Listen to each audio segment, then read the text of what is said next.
अगर Iran internet cables को straight of Hormuz में कट कर देता है तो उसका इमीडिएट इम्पैक्ट क्या पड़ेगा?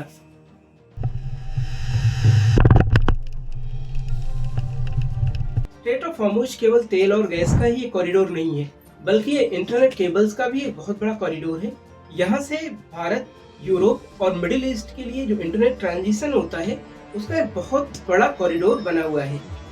यहाँ से गुजरने वाली केबल्स एशिया, यूरोप और मिडिल ईस्ट को जोड़ती हैं। खास करके मिडिल ईस्ट का लगभग 50% डेटा ट्रांजिशन इन्हीं रूट्स के थ्रू होता है।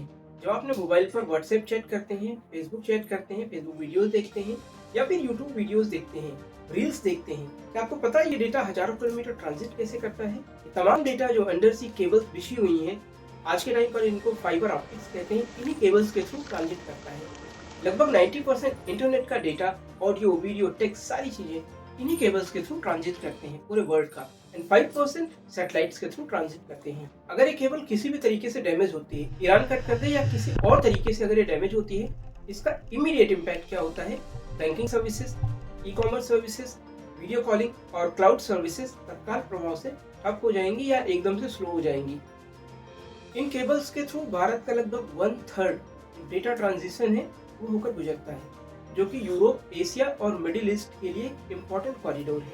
और भारत में तत्काल प्रभाव से जो इम्पैक्ट होंगे, वो अगर हम फाइनेंशियल सेक्टर की बात करें तो banking, e commerce, video calling, cloud services तत्काल प्रभाव से बाधित हो जाएंगी।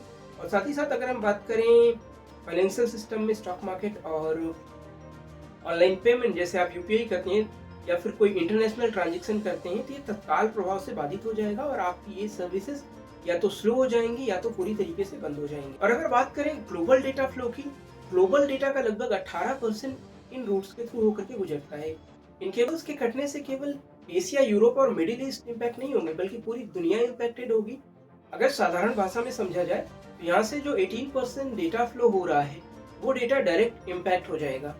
एशिया, यूरोप और मिडिल ईस्ट में तत्काल जो इंटरनेट की सर्विसेज है वो बंद हो जाएंगे, और खास करके जो डेटा सेंटर्स मिडिल ईस्ट में है, वहां से डेटा ट्रांजिशन पूरी तरीके से ठप हो जाएगा।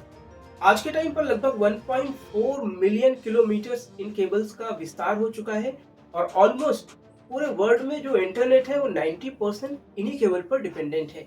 बाकी का 5% सैटेलाइट के थ्रू ट्रांजिट होता है, लेकिन 95% इन्हीं केबल्स के थ्रू ट्रांजिट होता है। अगर इसके सोल्यूशन की बात की जाए तो आने वाले टाइम में एक अल्टरनेट या फिर मल्टी रूट कनेक्टिविटी पर काम ऑलरेडी स्टार्ट हो गया है, जो कि आर्कटिक और अफ्रीका महासागर के बीच से होकर निकलेगा। जब ये अल्टरनेट या फिर मल्टी रूट इंस्टॉलेशन कंप्लीट हो जाएगी, तो जो डिपेंडेंसी है वो यहाँ पर कम हो जाएगी।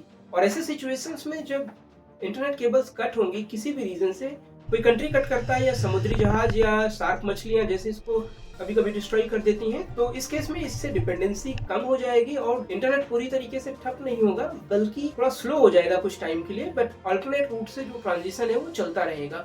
अल्टरनेट रूट के लिए अमेजोन, फेसबुक और गूगल जैसी बड़ी कंपनियों ने काफी भारी भरकम इन्वेस्टमेंट किया हुआ है। आने वाले 3 से 5 सालों में अल्टरनेट रूट जो इंस्टॉल हो रहा है कंप्लीट हो जाएगा, और ये जो चैलेंजेस आ रहे हैं इन पे निर्भरता कम हो जाएगी। अपनी राय कमेंट करके जरूर शेयर करें। धन्यवाद।